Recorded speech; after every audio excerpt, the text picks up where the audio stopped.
आवाज आ रही है सबको?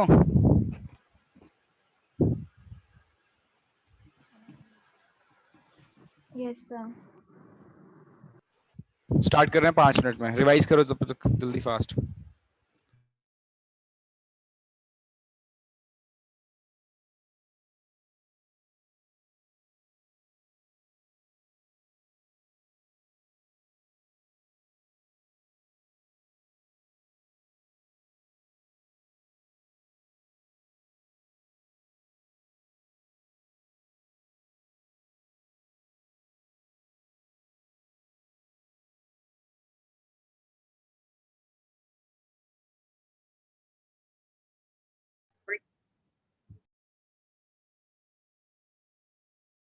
रिवाइज करिए, रिवाइज जल्दी।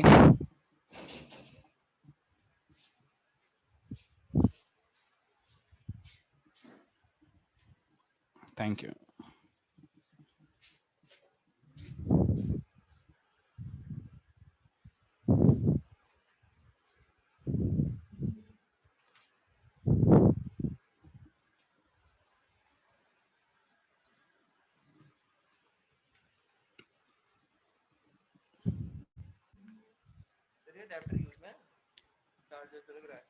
हाँ कोई प्रॉब्लम नहीं है। आवाज आ रही है मेरी आप लोग? ये बताओ जल्दी फास्ट। Yes sir. 1 सेकंड रुक जाओ बस। कनेक्टेड तो है। नहीं नहीं नहीं, देखो अब आएगा ना।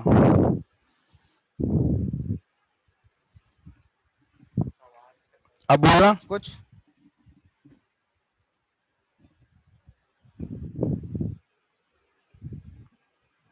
अर्जुन आवाज आ रही है?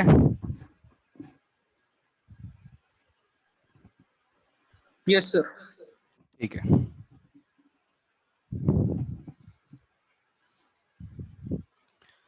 हाँ भाई, तो लास्ट क्लास के अंदर हमने बहुत ही इंपॉर्टेंट टॉपिक कवर करा था। मैंने आपको बताया था कि भाई सबसे इंपॉर्टेंट टॉपिक ये है मनी एंड बैंकिंग का, यही बता दिया था मैंने। ठीक है, वो क्या था? वो था क्रेडिट क्रिएशन या मनी क्रिएशन। ठीक है, तो कॉमर्शियल बैंक क्रिएट करता है क्रेडिट इन द इकोनॉमी। ठीक है, the total credit creation depends upon the primary deposit and LRR, that is legal reserve ratio.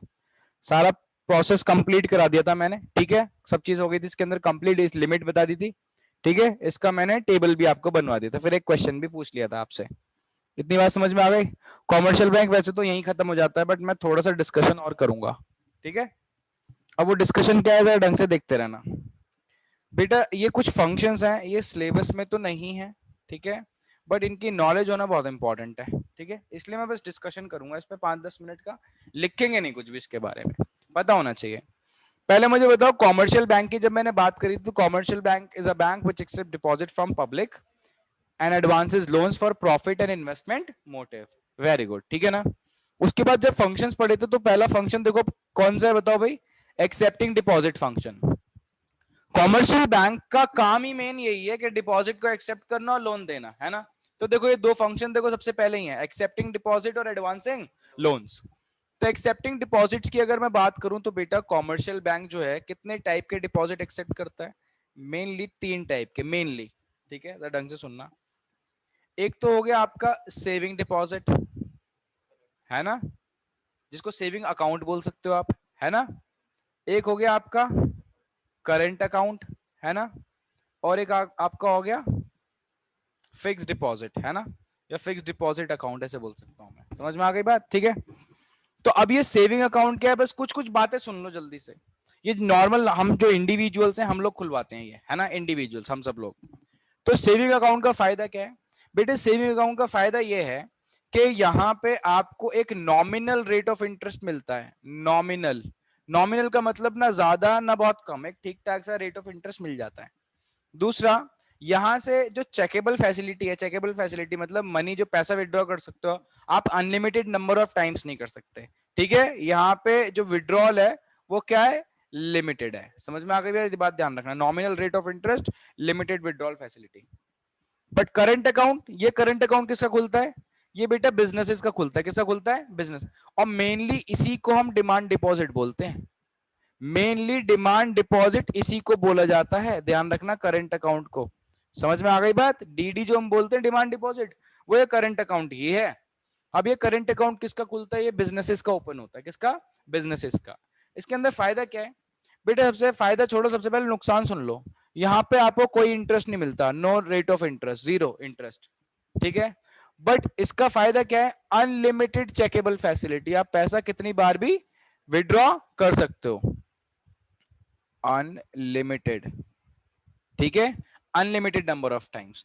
तो ये कौन ओपन कराता है? ये बेटा बिजनेसेस ओपन कराते हैं। फॉर एग्जांपल, ठीक है, मान लो मेरी एकेडमी है, यहाँ पे एकेडमी, तो अब मैं अपनी एकेडमी के नाम से ओपन कराना चाहूंगा, तो वहां पे कौन सा अकाउंट ओपन होगा?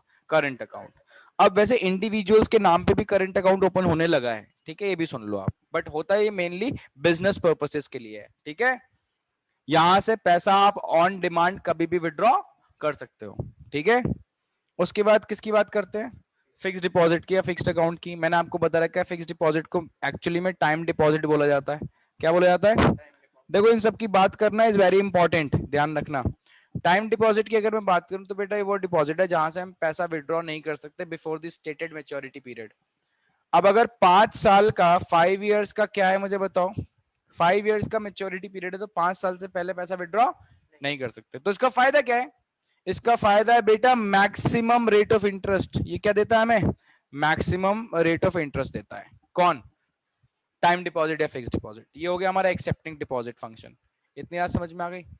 ऐसे ही एडवांसिंग लोन्स, अलग अलग टाइप्स के लोन्स हमें क्या करता है? एडवांस करता है। कैश क्रेडिट, ठीक है, डिमांड लोन्स, बहुत टाइप के लोन्स हैं, वो कौन देता है? कॉमर्शियल बैंक देता है। पढ़ने की जरूरत नहीं, जो पढ़ने की जरूरत है वो बताता रहूंगा मैं आपको, ठीक है। इधर आ जाओ चेयर लेके जल्दी। ओवरड्राफ्टिंग, शॉर्ट में इसको ओडी बोला जाता है। बेसिकली ये करंट अकाउंट पे दी जाती है फैसिलिटी। किस पे? करंट अकाउंट पे। तो अगर करंट अकाउंट में मान लो मेरे 20,000 रुपए पड़े हैं, मेरे को आगे पेमेंट करनी है 30,000 रुपए की, तो इसमें 10,000 रुपए बैंक अपनी तरफ से ऐड करके दे देता है और मेरी पेमेंट नहीं रुकने देगा। समझ में आ गई बात? तो ये जो 10,000 रुपए एक्स्ट्रा पे करें इसको हम ओडी बोलते हैं, ओवरड्राफ्ट फैसिलिटीज बोलते हैं, ठीक है। ये फैसिलिटी सिर्फ किस पे अवेलेबल होती है? करंट अकाउंट में। बट फिर भी बता रहा हूँ, अपना बिजनेस बढ़ाने के लिए बैंक इसको बहुत जगह, बहुत क्लाइंट्स को सेविंग अकाउंट पे भी देने लगा है, ठीक है। बट मेनली किस पे अवेलेबल होती है? करंट अकाउंट में, ओडी की फैसिलिटी। बट डिस्कस कर रहा हूं मैं ये फंक्शंस, लिखवा नहीं रहा कुछ इनके बारे में, ठीक है, क्योंकि पेपर में नहीं आने वाले है। गलती से कहीं पूछ लिया तो आपको पता होना चाहिए यार, ठीक है। ये फैसिलिटी और देता है commercial bank. Discounting of bills of exchange, ये तो सबको ही पता होगा, है ना। Discounting of bills of exchange, आपको पता है ये जनरली क्रेडिट सेल परचेज जब होती है ना, तो उसके अंदर बिल्स ऑफ एक्सचेंज दिए जाते हैं, ठीक है। तो मान लो मैंने अगर क्रेडिट 10,000 रुपए का उधार का सामान खरीद लिया ऋषभ से, है ना, तो ऋषभ मेरे से पेमेंट मांगेगा, बट मैंने बोला भाई मेरे पास पेमेंट नहीं है, मैं तुम्हें एक बिल ऑफ एक्सचेंज दे रहा हूँ, 3 महीने बाद आके इसको प्रेजेंट करना मेरे से और मेरे से पेमेंट ले जाना। बट ऋषभ को जरूरत पड़ गई 2 महीने में ही, ऋषभ मेरे पास 2 महीने बाद आया, बट मेरे पास तो पैसे नहीं है, मेरे पास पैसे 3 महीने बाद आएंगे। तो मैंने ऋषभ से बोला कि ऋषभ बैंक के पास चले जाओ। तो ऋषभ अगर जो बिल ऑफ एक्सचेंज है उसको कहाँ लेके जाओगे? बैंक के पास। तो बैंक उसको डिस्काउंट कर देगा बिफोर द मेच्योरिटी पीरियड, ठीक है। बट थोड़ा सा क्या काटता है उसके अंदर? कमीशन, उसको डिस्काउंट करके तुम्हें दे देगा पैसे। तो ये फैसिलिटी भी कौन प्रोवाइड कराता है? हाँ। अच्छा, जब मेच्योरिटी पीरियड आएगा वही बिल बैंक मेरे को प्रेजेंट करेगा और मेरे से पैसे ले लेगा। समझ में आ गई बात? ये नेगोशिएबल इंस्ट्रूमेंट होते हैं। एजेंसी फंक्शन, बैंक हमारे लिए एज एन एजेंट एक्ट करता है। कैसे एक्ट करता है? As an agent. अब एजेंट का मतलब क्या है? कि बैंक हमारे लिए बहुत सारे काम करता है, ठीक है। जैसे मान लो मेरे लोन की ईएमआई जानी है, तो अपने आप ऑटो डिडक्ट हो जाती है बैंक से, वो बैंक कर देता है ऑटो डिडक्ट, ठीक है। ऐसे ही मान लो इलेक्ट्रिसिटी बिल, कोई बिल और भी पेमेंट होनी है, उसको कौन पेमेंट करता रहता है? बैंक हमारी तरफ से सारे के सारी पेमेंट करता रहता है। ये बात ध्यान रखना। तो बैंक हमारे लिए एज अ एजेंट भी एक्ट करता है। इसके अलावा और बहुत सारे फंक्शन है, जैसे जनरल यूटिलिटी फंक्शन है। इसके अंदर बैंक कुछ ऐसी फैसिलिटीज देता है जो जनरल यूटिलिटी की, फॉर एग्जांपल हमारे लिए क्या खुलवा रखे हैं बैंक ने? एटीएम्स। समझ में आ रही है बात? ठीक है, तो ये सारे इसके अंदर आ जाते हैं। तो बेटा ये मैंने बस डिस्कस करें जल्दी से क्विकली, ताकि इसकी नॉलेज आपको होनी चाहिए, है ना। बाकी जो सिलेबस में था उसको मैंने डिटेल फॉर्म में कल करा दिया था, दैट इज क्रेडिट क्रिएशन और मनी क्रिएशन, ठीक है। क्रेडिट को कौन क्रिएट करता है इकोनॉमी के अंदर? Commercial bank. Total credit creation depends upon the primary deposit and LR. Formula क्या था? Total credit creation is equals to primary deposit into 1 upon LRR. हाँ भाई, suppose primary deposit with commercial bank कितना है? 1000 and LRR कितना है? 10%। कितना reserve maintain करना पड़ेगा? अरे 10,000 कैसे मेंटेन 1,000 रुपए जमा करा है, 10,000 कैसे कर देंगे? 1,000 का 10% कितना, रिजर्व कितना मेंटेन कराना पड़ेगा? अरे 900 नहीं, 100 रुपए भाई। ठीक है, 1,000 का 10% कितना होगा? 100 रुपए। तो किसके पास मेंटेन कराना पड़ेगा? अरे बैंक, आरबीआई के पास। किसके पास? आरबीआई के पास। देखो पहले क्या कराया हमने, 100 रुपए दिख रहे हैं आपको, ये 100 रुपए रिजर्व रखवाए किसके पास? आरबीआई के पास। फिर क्या हुआ, जो रिमेनिंग अमाउंट कितना बचा 900 रुपए का, वो हमने किसी को लोन दे दिया। फिर वो बैंक के पास आया in the form of secondary deposit. हाँ भाई सामने देखो, क्या कर रहे हो तुम? अभी आ रही है मेरी आवाज? अभी आ रही है ना? तो उसको रख दो। अभी बाद में, हाँ बाद में बात करेंगे पूरी, पहले जो मैं पढ़ा रहा हूँ उसको, उस पर ध्यान दो जरा। ठीक है। हाँ भाई, तो कितने रिजर्व रखवाया था फिर हमने? 90 का। ठीक है, ऐसे ही हम रिजर्व रखवाते चले गए थे। और कब तक करते रहेंगे सारी चीजें? जब तक कॉमर्शियल बैंक कितना क्रेडिट नहीं कर देगी? 10,000 का, from the initial deposit of 1,000 with LRR 10%, 10,000। ठीक है, आज स्टार्ट करें हम यहाँ से। लिखो। हाँ भाई, आप लोगों को आवाज आ रही है? हाँ जी भैया। Yes sir. ठीक है, सबको आती है, तुम्हें नहीं आती, तुम्हारा कनेक्शन खराब। स्पीकर का पंगा होगा। लिखो एक डालो, central bank.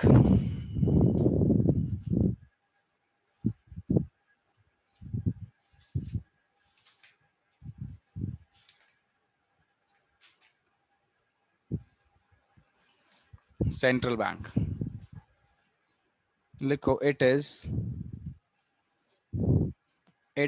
an apex,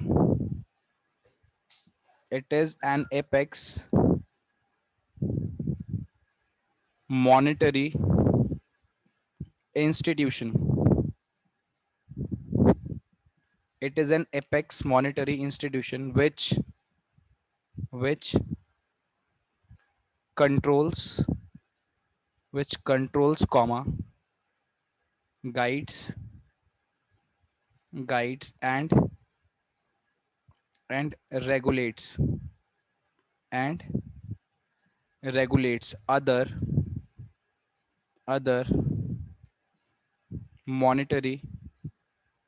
other monetary institutions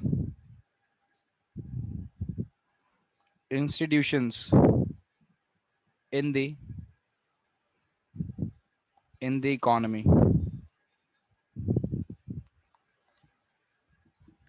ठीक है, controls, guides and regulates other monetary institutions in the economy। bullet point change। लिखो, in India,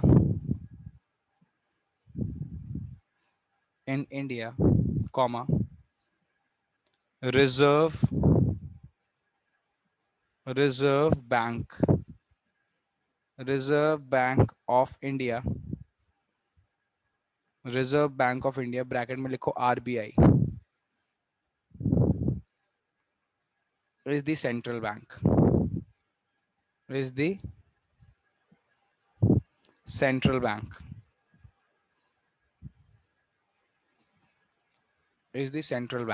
comma, in USA, federal bank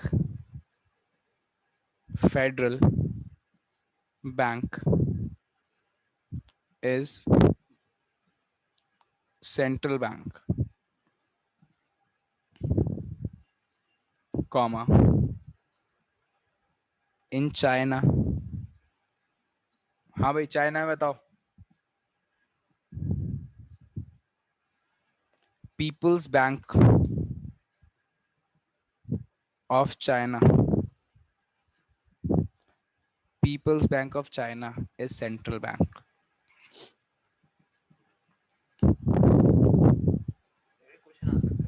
ना, एटसेट्रा।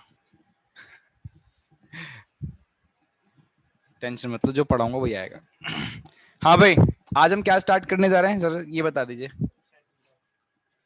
इन लोगों की तो आवाज है, ऑनलाइन वालों की, ये तो कुछ बोलते ही नहीं है, आके बैठ जाएंगे बस। हाँ भाई,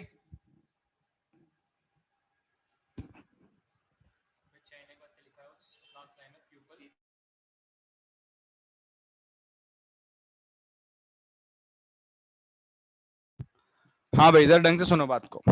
आज हम पढ़ने जा रहे हैं बेटा सेंट्रल बैंक, ठीक है ना। अब सेंट्रल बैंक क्या है जरा ढंग से देखना डेफिनेशन के अंदर। मैंने लिखा है it is an apex, APEX, apex. Apex का मतलब अलोन, सिंगल, जो कहां बैठा है, टॉप अथॉरिटी पे, जो सबको कंट्रोल करता है। समझ में आ गई बात? इट इज एन एपेक्स, क्या एपेक्स, एपेक्स का मतलब क्या, अलोन, सिंगल, जो टॉप अथॉरिटी पे बैठा है, ठीक है ना। It is an apex monetary institution. कौन सा इंस्टीट्यूशन है? मॉनिटरी। मॉनिटरी का मतलब होता है something which is related to money. ये वो इंस्टीट्यूशन है जो हमारी इकोनॉमी के अंदर मनी से रिलेटेड जितनी बात हो रही है उसकी टॉप अथॉरिटी है आरबीआई। समझ में आ गई बात? तो it is an apex monetary institution. ये क्या करता है? ये बेटा कंट्रोल करता है, गाइड करता है और रेगुलेट करता है किसको?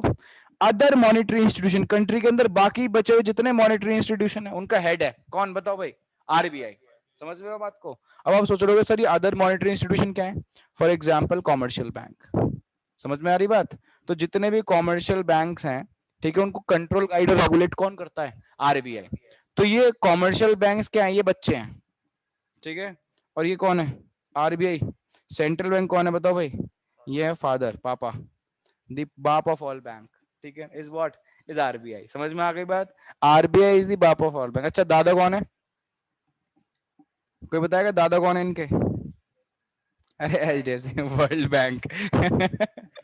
वर्ल्ड बैंक इज दी दादा, ठीक है। आरबीआई इज दी पापा एंड बच्चे इज दी कॉमर्शियल बैंक। बच्चों के बच्चे भी हैं, आरआरबीज वगैरह, छोटे छोटे बैंक्स वगैरह होते हैं, regional rural banks and all, ठीक है। हाँ होते हैं, रीजनल रूरल बैंक्स होते हैं, ठीक है। तो पूरी हायरार्की है, ठीक है। बट आपको इनमें दो ही बातें पढ़नी, पापा और बच्चे। पापा कौन है? आरबीआई, ठीक है, एंड कॉमर्शियल बैंक बच्चे। क्लियर है? तो central bank is an apex monetary institution which controls, guides and regulates other monetary institution in the economy. अब जरा ढंग से सुनना बात को। इंडिया में इसका नाम क्या है? Central bank. अगर इंडिया की बात करूं बेटा, इसका नाम है RBI, that is reserve bank of India. समझ में आ गई बात? ठीक। अब मैं यूएसए की बात करूं तो यूएसए में आरबीआई थोड़ी बोला जाता है सेंट्रल बैंक को, वहां बोला जाता है फेडरल बैंक। क्या बोला जाता है? फेडरल बैंक, ठीक है, वो सेंट्रल बैंक है। जैसे चाइना में क्या नाम है उसका? People's Bank of China. तो नाम अलग अलग है, काम एक ही है। समझ रहे मेरी बात को? ठीक है। तो सेंट्रल बैंक क्या है? What is central bank? It is an apex monetary institution which controls, guides and regulates other monetary institution in the economy. India के अंदर इट इज आरबीआई, यूएस के अंदर इट इज फेडरल बैंक, ठीक है, China के अंदर it is People's Bank of China. Clear है? समझ में आ गई इतनी बात? क्लियर? आगे चले, हेड डालो जल्दी से।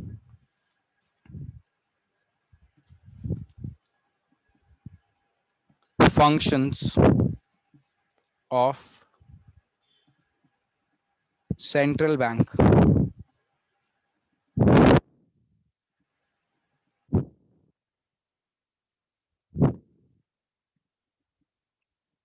ठीक है, लिस्ट बना लो जरा। फर्स्ट है, लिखो issuing currency function.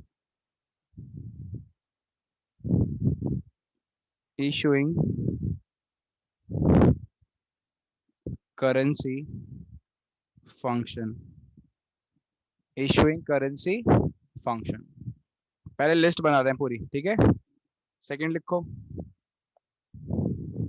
Bankers, bankers to the government. उसके बाद थर्ड पे आओ, लिखो banker to the bank, banker to the bank. उसके बाद आओ, लिखो lenders of, lenders of last resort, lenders of last resort, ठीक है। उसके बाद लिखो, कराए ना कराए वो वाला, चलो लिखो credit control,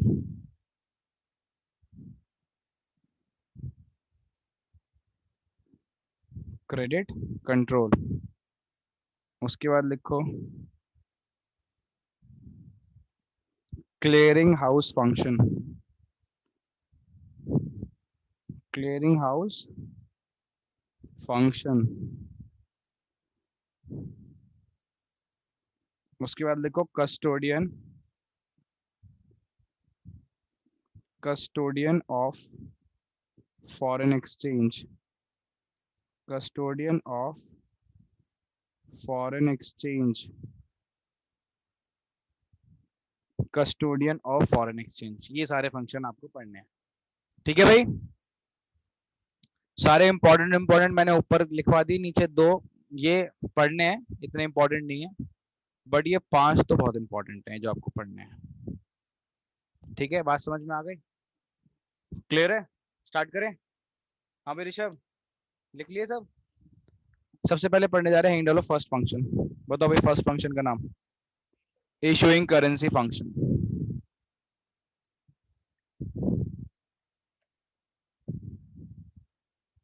issuing currency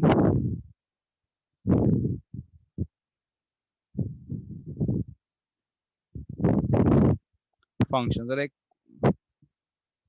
Arjun बेटा, व्हाट इज सेंट्रल बैंक? चल रहे हैं आगे, जरा कुछ पूछ लूं। अर्जुन सर। हाँ बेटा, व्हाट इज सेंट्रल बैंक? देखो मेरे पास आंसर नहीं आएंगे तो मैं आपको यहाँ से निकालना स्टार्ट करूंगा एक एक करके सबको। अब व्हाट इज सेंट्रल बैंक? और मैंने अगर एक बार निकाला यहाँ से तो री एंट्री नहीं मिलेगी, ज्वाइन ही नहीं होगा, एक बार यहाँ से निकाल दिया तो। बताओ जल्दी से, व्हाट इज सेंट्रल बैंक?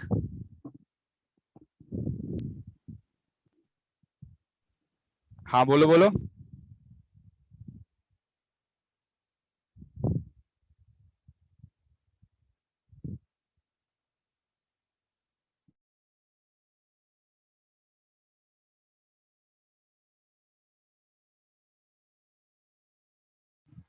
हाँ भाई अर्जुन,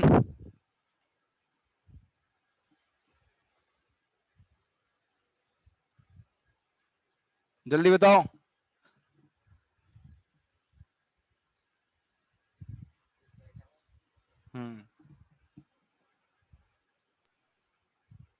सर जो कंट्रोल करता है वो कॉमर्शियल बैंक्स को। दोबारा बताना, आवाज नहीं आई तुम्हारी। सर जो कंट्रोल करता है और गाइड करता है उन्हें कॉमर्शियल बैंक्स को। अच्छा अच्छा चलो ठीक है। अच्छा तुम्हें क्लासेस मिल गई नहीं? आपने रिकॉर्डिंग वाले ग्रुप में कराई नहीं है अभी ऐड।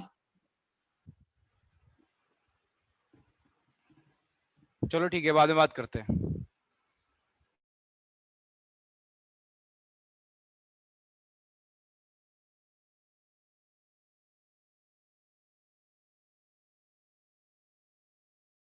लिखिए भाई,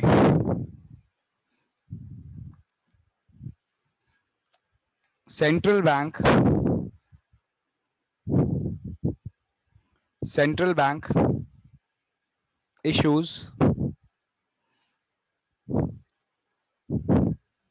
currency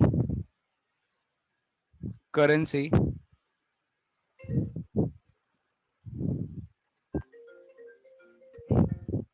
currency in the economy, currency in the economy. Central bank issues currency in the economy. Full stop. Bullet point change. Central bank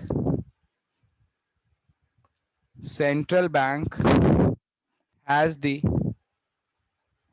sole authority. Central bank has the sole authority to issue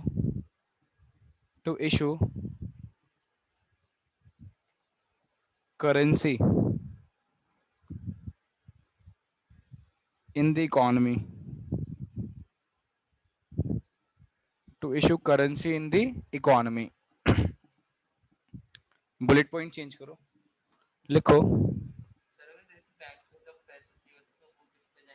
अभी मैं कुछ पहले लिखवा लूं, सब चीज बता दूंगा, ठीक है? लिखो the system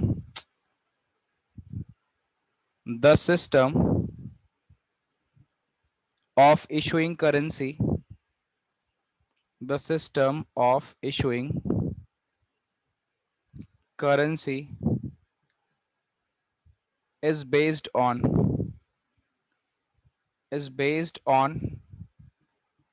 minimum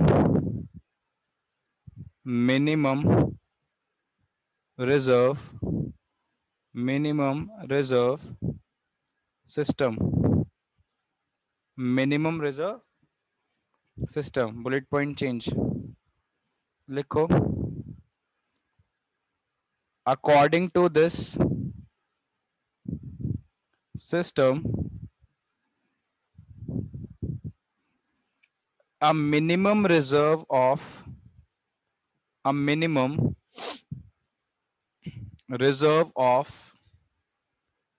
rupees 200 crores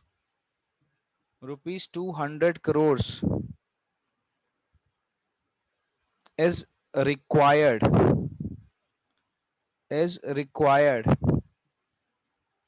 to issue currency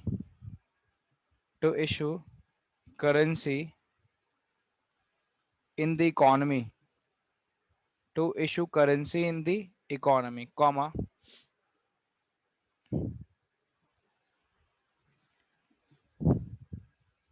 comma, reserve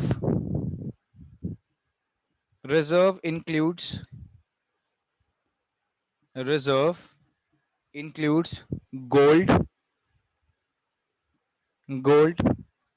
comma, foreign exchange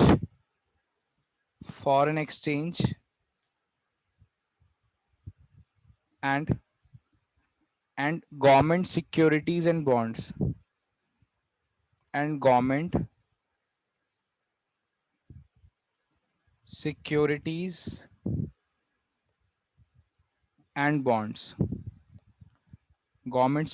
and bonds, bullet point change. लिखो out of which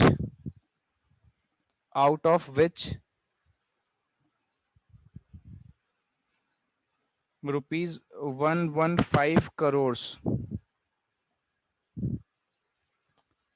must be of gold.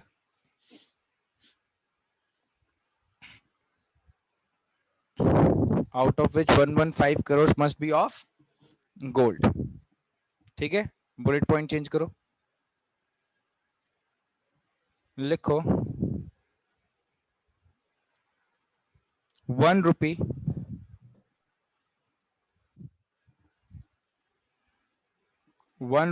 is issued by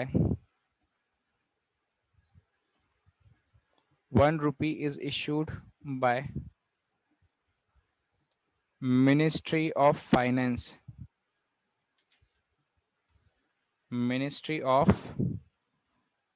Finance, comma लगा के लिखना, central government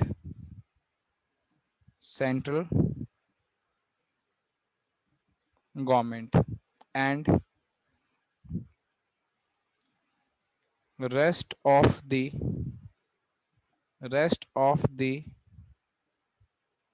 denominations are issued by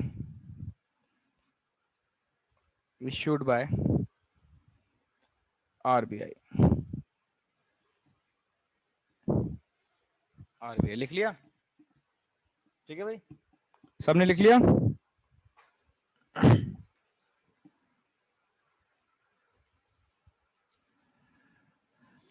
सुनिए भाई, पहला function आया central bank का. नाम बताओ जल्दी से, क्या है पहले फंक्शन का? आरबीआई. फंक्शन का नाम बता रहा आरबीआई. हाँ सुनो भाई, सबसे पहला फंक्शन है इशूइंग करेंसी फंक्शन. क्या? Issuing currency. सबसे पहले तो बात, आप कंफ्यूजन यहीं पे दूर करो. देखो, एक होती है करेंसी, ठीक है, और एक होते हैं कॉइन्स. करेंसी का मतलब क्या होता है? नोट्स. जो पेपर दिखती है आपको, वो नोट्स, उनको हम सिर्फ करेंसी बोलते हैं. क्या बोलते हैं? करेंसी. कॉइन्स वही अपने सिक्के कॉइन्स हो जाते हैं. समझ में आ गई बात? तो मुझे बताओ मैंने क्या लिखवा है? इशूइंग. क्या आवाज नहीं आ रही है? Issuing currency. कॉइन्स का लिखवाया है? कहाँ कॉइन्स दिख रहा है तुम्हें? यहाँ लिखा हुआ इशूइंग करेंसी, करेंसी यानी सिर्फ किसकी बात करेंगे बताओ भाई? नोट्स की, ठीक है ना, समझ में आ गई बात? वेरी गुड, सिर्फ नोट्स की बात करेंगे। हमारे कंट्री के अंदर, पूरे कंट्री के अंदर, इकोनॉमी के अंदर जो अकेली पावर है, सोल अथॉरिटी है, वो सिर्फ करेंसी इशू करने की आरबीआई के पास और किसी के पास नहीं है। समझ में आ गई बात? सोल अथॉरिटी, ठीक है। ये पावर किसने दी? उसको लॉ ने दी, हमारे कॉन्स्टिट्यूशन ने दी है। किसको पावर दिया है? आरबीआई को। क्या हमारे कंट्री के अंदर सिर्फ करेंसी कौन इशू कर सकता है बताओ? आरबीआई। अच्छा, किसी और ने करेंसी इशू करी तो वो इलीगल माना जाएगा। समझ में आ गई बात? तो हमारी इकोनॉमी में सिर्फ करेंसी कौन इशू करता है? आरबीआई। क्या मैं इशू कर सकता हूँ करेंसी? अच्छा, मैंने मान लो मशीन वशीन लगा लिया, करेंसी इशू करने लगा, प्रिंट करने लगा, तो जेल में बैठूंगा ऐसे में, ठीक है? क्योंकि करेंसी इशू करने की अथॉरिटी किसके पास है? आरबीआई के पास। देखो मैंने यहाँ वर्ड लिखा है सोल। सोल का मतलब बताओ? अकेली अथॉरिटी सिर्फ किसके पास है? आरबीआई के पास। और कंट्री के अंदर कोई करेंसी इशू नहीं कर सकता। अब मुझे बताओ, सोच के आंसर करना, क्या ये हल्की पावर है या बहुत बड़ी पावर है? बहुत बड़ी पावर है ये, बहुत बड़ी। इतनी बड़ी पावर है कि इकोनॉमी इधर से उधर हो जाए 2 मिनट में, जिसके पास ये पावर आ जाए। सुपर, ये भी सुपर नेचुरल पावर है एक तरीके से, करेंसी इशू करने की पावर। बताओ सिर्फ किसके पास है? आरबीआई के पास। अब जब इतनी पावर है ही आरबीआई के पास, मेरा क्वेश्चन है आप लोगों से, तो हमारे कंट्री के अंदर इतने पुअर लोग क्यों घूम रहे हैं? मेरे पास होती पावर तो मैं क्या करता? बुलाता उनको, इधर आओ भाई, लो। करेक्ट, हाँ, उसी बात पे आ रहा हूं मैं भी। इनसे पूछने दो मेरे को। हाँ भाई, तो इतने इतने गरीब लोग कैसे घूम रहे हैं इकोनॉमी के अंदर? मेरे पास मेरे को दे दो पावर, अभी सारी गरीबी दूर कर दूंगा। 2 दिन लगेंगे। हैं? भुखमरी फैल जाएगी कैसे?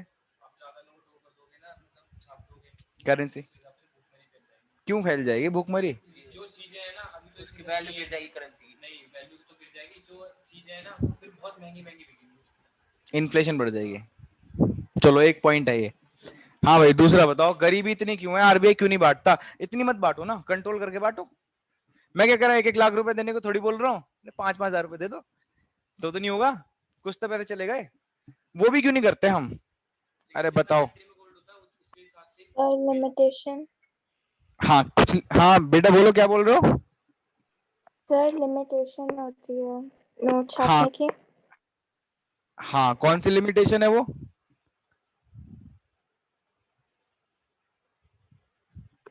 अब म्यूट करके बैठ जाएंगे। हाँ मुझे नहीं सुनो, पता।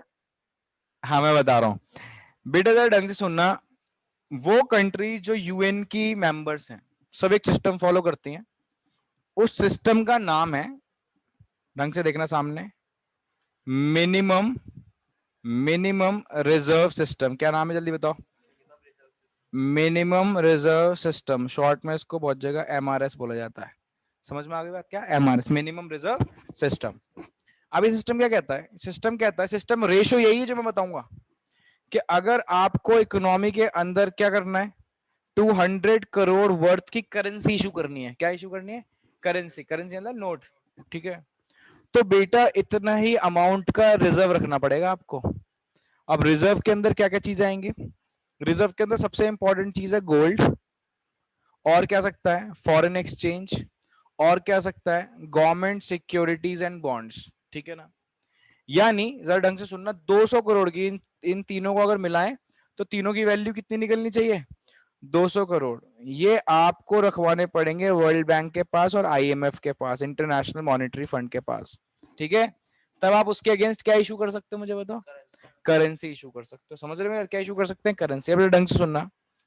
बट गोल्ड इतना इंपॉर्टेंट क्यों है? क्योंकि बेटा 115 crore must be of gold. अगर 200 करोड़ की करेंसी आप क्या कर रहे हो इकोनॉमी के अंदर इशू, तो इसमें सिर्फ 115 करोड़ मस्ट बी, सिर्फ एटलीस्ट इतना तो गोल्ड होना ही चाहिए। समझ रहे हो? That is why gold is important. Remaining 85 crore का बताओ क्या हो सकता है हमारे पास? गवर्नमेंट सिक्योरिटीज एंड बॉन्ड्स और फॉरेन एक्सचेंज। ये फॉरेन एक्सचेंज क्या होता है? हमारे पास जो फॉरेन करेंसी पड़ी हुई है, डॉलर, पॉन्ड्स वगैरह, ठीक है, उनकी वैल्यू। समझ रहे हो मेरी बात को? तो फिर हम अपनी इकोनॉमी के अंदर क्या इशू कर सकते हैं? करेंसी इशू कर सकते हैं 200 करोड़ की।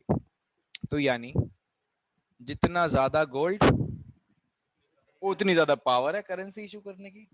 समझ रहे हो मेरी बात? करेंसी इशू करोगे, जितनी ज्यादा करेंसी सर्कुलेट होगी हमारी इकोनॉमी के अंदर, और कोशिश ये करके रखो कि उसका इक्वल डिस्ट्रीब्यूशन हो इनकम और वेल्थ का, तो कंट्री के अंदर गरीबी तो वैसे ही कम होने लगेगी। समझ रहे मेरी बात? तो मेन बात सिर्फ गोल्ड की आ जाती है। गोल्ड इतना इंपॉर्टेंट इसलिए, इंडिया जो इंपोर्ट करता है, जैसे जो मेरे से इंडियन इकोनॉमी पढ़ रहे हैं बच्चे उनको पता है, मैंने आपको बता रखा है हम ऑयल का करते हैं, है ना, और गोल्ड का करते हैं, और आर्म्स या डिफेंस इक्विपमेंट्स का करते हैं, है ना, बता रखा है। तो बेटा इन सब का हमारा इंपोर्ट बहुत ज्यादा है। ऑयल का लो, गोल्ड का लो, इनका तो बहुत ज्यादा हम इंपोर्ट करते हैं। समझ रहे मेरी बात? क्यों? क्योंकि गोल्ड हमें मिनिमम रिजर्व सिस्टम के अंदर भी काम आता है। समझ में आ गई बात? ठीक। तो हम unlimited amount of currency issue कर ही नहीं सकते, हमारे पास तो लिमिटेशन लगी हुई है।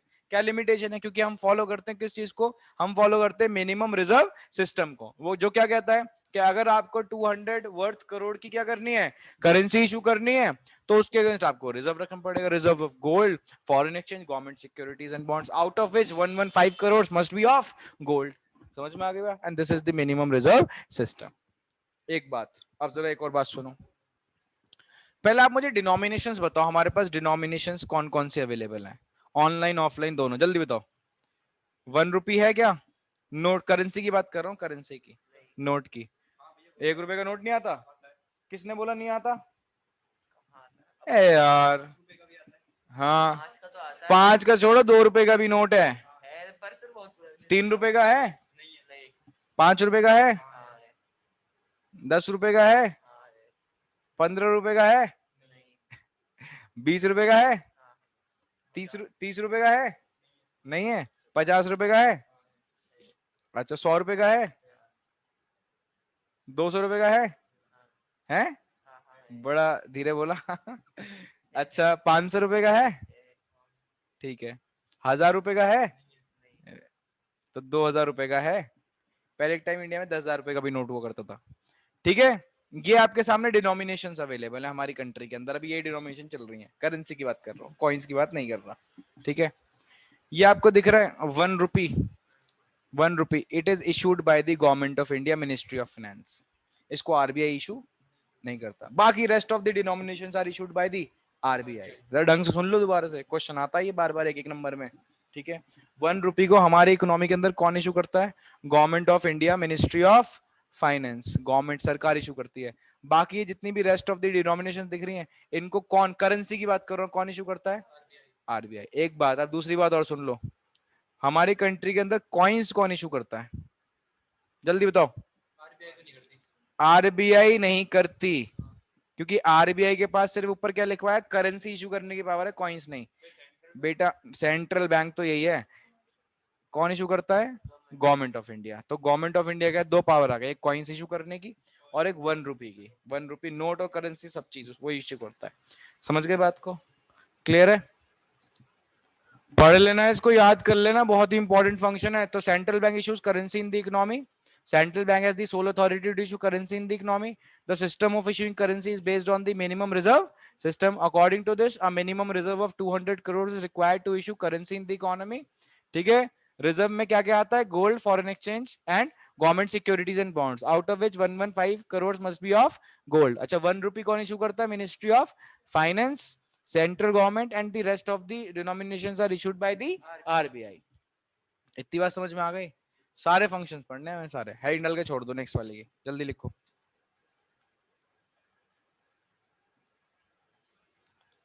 बैंकर